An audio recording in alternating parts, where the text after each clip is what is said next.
প্রেমানন্দ মহারাজজি ওনার একটা ভিডিওতে আমাদের জীবনের খুব গভীর একটি বিষয় নিয়ে আলোচনা শুরু করেছেন।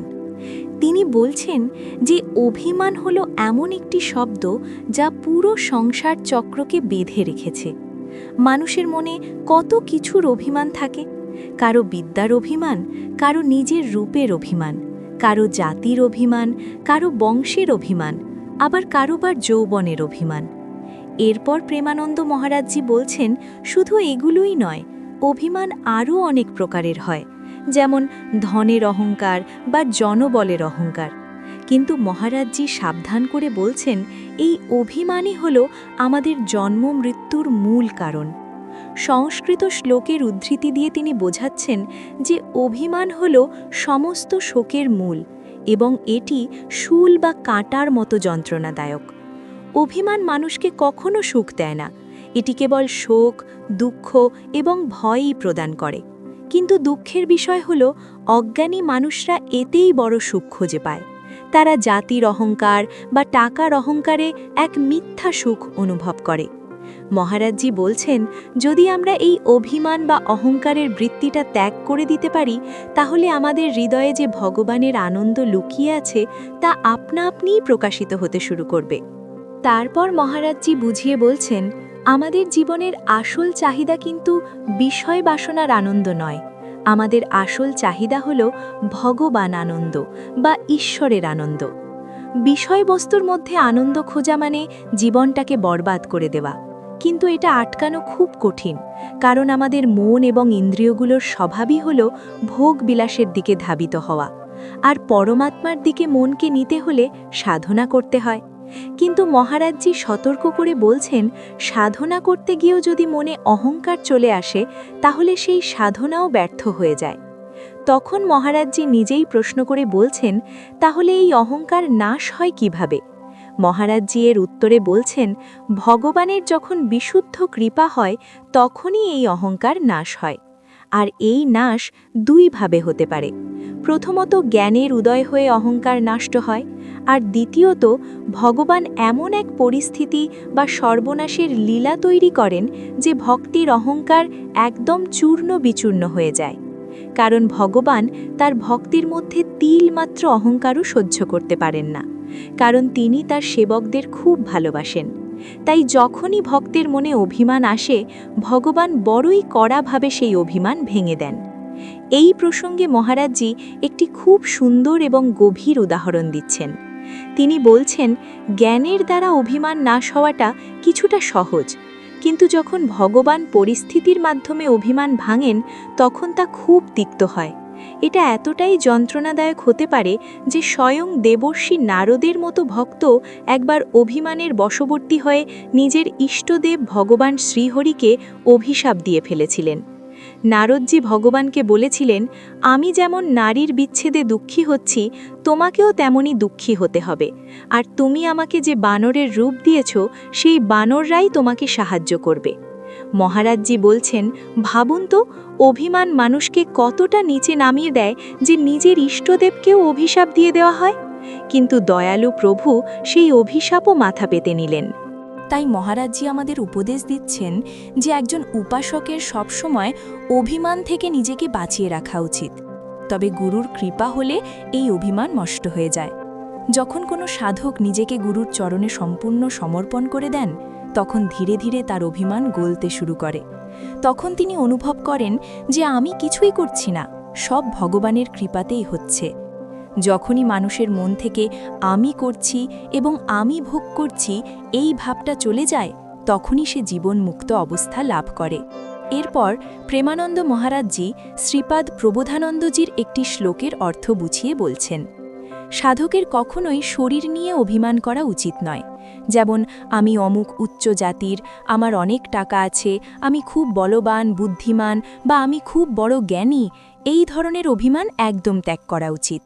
আসল সাধনা তো সেটাই যখন আমাদের শরীরের কোনো হুঁশই থাকবে না, আমরা আমাদের ইষ্টদেবের চিন্তায় এতটাই ডুবে যাব যে শরীরের কথা মনেই আসবে না। আমি কোথায় জন্মেছি, আমি দেখতে কত সুন্দর, আমি কত গুণের অধিকারী, এই সব অহংকারই আমাদের ভক্তি মহারানীর থেকে অনেক দূরে সরিয়ে রেখেছে। এরপর মহারাজজি একটি খুব সুন্দর উদাহরণ দিয়ে বলছেন, ধরুন কোনো মহান ব্যক্তি রাস্তা দিয়ে আসছেন, তখন তার জন্য আমরা ফুলের পাপড়ি বা গালিচা বিছিয়ে দিই। ঠিক তেমনি আপনার হৃদয়ে ভগবানের ভক্তি প্রবেশ করতে চাইছেন, কিন্তু আপনি যদি সেখানে বিদ্যা, রূপ, কুল, ধন এবং যৌবনের অভিমানরূপী বড় বড় কাঁটা বিছিয়ে রাখেন, তাহলে ভক্তি আপনার হৃদয়ে কিভাবে আসবেন? যেখানে কাঁটা থাকে সেখানে ভক্তি থাকতে পারে না। মহারাজজি আরও বলছেন, অনেকে আবার ভক্তির নাটক করে, যেমন একজন খারাপ চরিত্রের নারী সাজগোজ করে পুরুষদের ভোলানোর জন্য, তেমনি অনেকে ভক্তির সাজে বিষয় লোকদের বা সমাজকে ভোলানোর চেষ্টা করে, কিন্তু তাদের উদ্দেশ্য ভগবানকে খুশি করে থাকে না। তাই প্রেমানন্দ মহারাজজি সাবধান করে বলছেন, গর্ব, ঘমণ্ড এবং অভিমান এগুলো ভক্তির পথে বিশাল বড় বাধা। তারপর মহারাজজি খুব জোর দিয়ে বলছেন, আমাদের জাতি ভেদ বা বংশের অহংকার ভুলে যেতে হবে।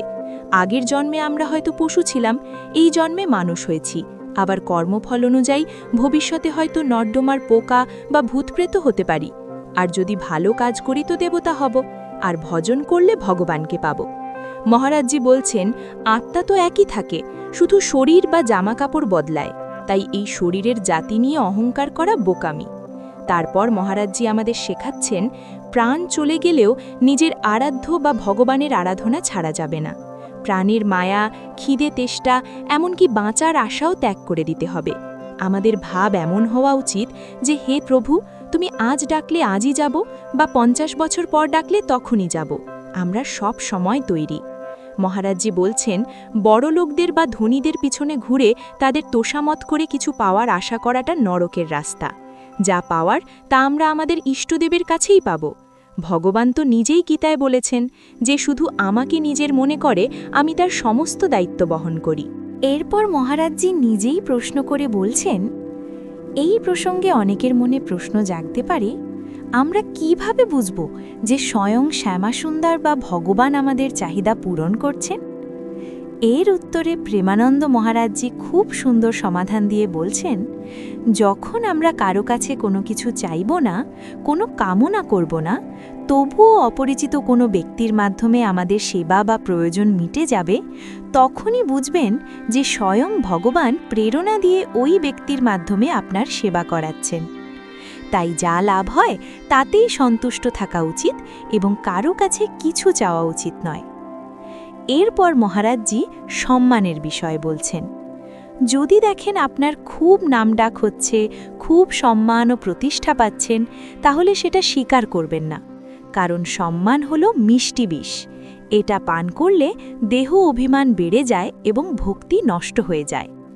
মহারাজজি বলছেন, সোনা দানা বা টাকা ত্যাগ করা সহজ, স্ত্রী পুত্রের মায়া ত্যাগ করাও সহজ, কিন্তু মান, সম্মান এবং ঈর্ষা ত্যাগ করা খুব কঠিন। মহারাজজি বলছেন, বড় বড় সাধকদের মনেও অন্যের উন্নতি দেখলে জ্বালা বা ঈর্ষা হয়, তাই এমনভাবে চলুন যাতে কেউ আপনাকে খুব বেশি সম্মান না দেয়। অনেক সিদ্ধ মহাপুরুষ তো সম্মান থেকে বাঁচার জন্য পাগলের মতো, বোবার মতো বা কালা মানুষের মতো অভিনয় করতেন, যাতে লোক তাদের ভিড় না করে এবং তারা নিরিবিলি ভজন করতে পারেন। তারপর প্রেমানন্দ মহারাজজি সহনশীলতার কথা বলছেন। তিনি বলছেন, প্রেম ধর্মের পথে চলতে গেলে অনেক অপমান সহ্য করতে হয়। যাদের স্বভাব আসুরিক বা খারাপ, তারা সাধু সন্তদের ভজন কীর্তন দেখলে জ্বলে মরে এবং বিরোধিতা করে। মহারাজজি বলছেন, যদি কেউ আপনার অপমান করে, তিরস্কার করে বা সবাই মিলে নিন্দা করে, তবুও আপনি আপনার পথ থেকে সরবেন না। চুপচাপ সব সহ্য করে নেওয়া এবং ভজন করে যাওয়াই হলো সাধুর ধর্ম। মহারাজজি বলছেন, প্রকৃতির দেওয়া কষ্ট যেমন শীত, গ্রীষ্ম এবং শরীরের রোগব্যাধি সব চুপচাপ সহ্য করুন, এর প্রতিকার বা প্রতিরোধ করতে যাবেন না।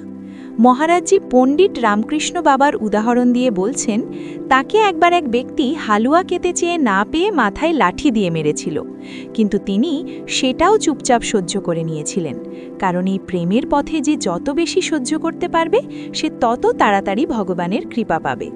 এরপর মহারাজজি বৃন্দাবন ধামের মহিমা এবং নাম জপের গুরুত্ব নিয়ে আলোচনা করছেন। তিনি বলছেন, মানুষ যতই দোষী হোক না কেন, যদি সে বৃন্দাবনের আশ্রয় নেয় এবং একটি মাত্র কাজ থেকে বিরত থাকে, আর সেটি হল বৈষ্ণব অপরাধ বা সাধু সন্তদের নিন্দা না করা, তাহলে শ্রীধাম বৃন্দাবন তাকে নিশ্চিতভাবেই ভগবানের কাছে পৌঁছে দেবে। তারপর মহারাজজি বলছেন, কলিযুগে নাম জপই হল একমাত্র এবং শ্রেষ্ঠ উপায়। বড় বড় কঠিন সাধনা করে যা পাওয়া যায় না, কলিযুগে কেবল নাম জপ করলেই তা পাওয়া যায়।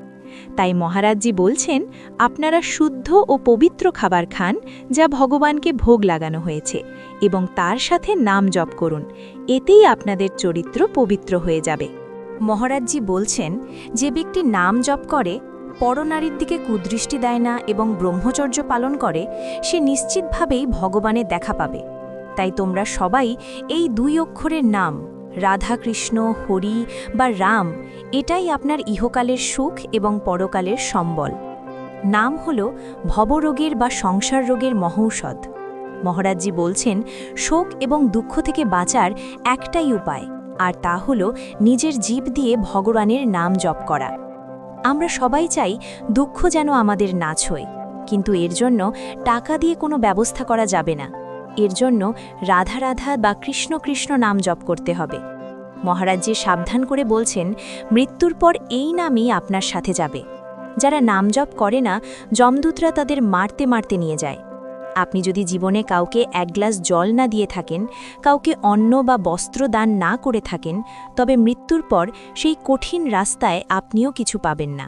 তাই মহারাজজি অনুরোধ করছেন, নিজের রোজগারের একটি অংশ দান করুন এবং নাম জপ করুন। এটা মৃত্যুর পরের যাত্রার প্রস্তুতি।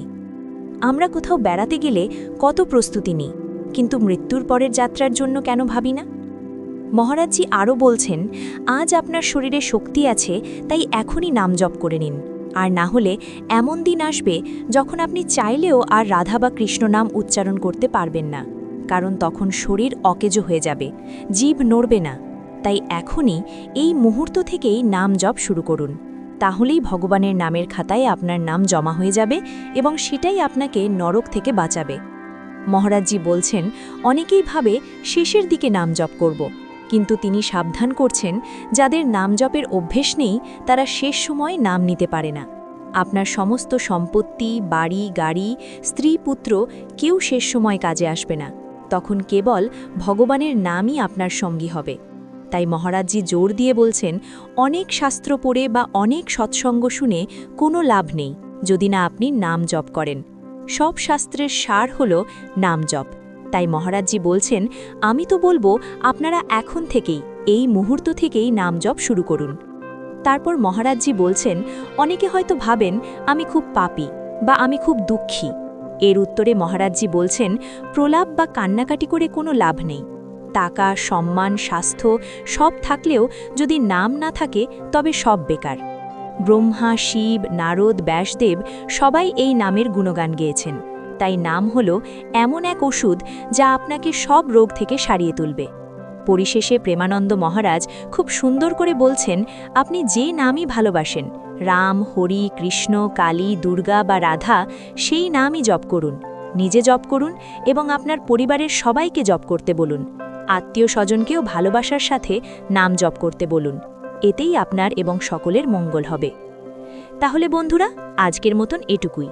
আর তোমরা যদি প্রেমানন্দ মহারাজের হিন্দি ভিডিওগুলো এইভাবে বাংলায় শুনতে চাও, তাহলে এই চ্যানেলটিকে সাবস্ক্রাইব করে বেল আইকনটা অন করে দাও, কারণ আমরা প্রেমানন্দ মহারাজের হিন্দি ভিডিওগুলো এইভাবে বাংলায় রূপান্তরিত করে থাকি। দেখা হবে পরের ভিডিওতে। রাধে রাধে।